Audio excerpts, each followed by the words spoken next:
साम्राज्य, सामान्यांचा असामान्य आवाज।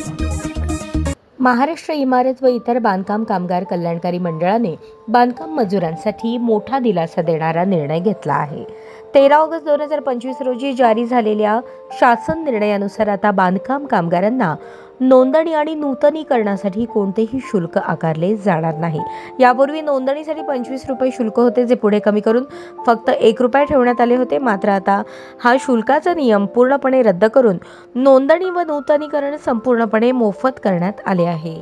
हा निर्णय घेण्यामागचा उद्देश म्हणजे राज्यातील बांधकाम मजुरांना मंडळाच्या विविध कल्याणकारी योजनांचा लाभ सहजपणे मिळावा। या योजनांमध्ये शिक्षणासाठी मदत, आरोग्यविषयक सुविधा, अपघात, आर्थिक सहाय्य तसेच सामाजिक सुरक्षा यांचा समावेश होतो। 6 मार्च 2025 रोजी झालेल्या मंडळाच्या बैठकीत यावर चर्चा झाली होती आणि अखेर शासनाने याला मंजुरी दिली आहे।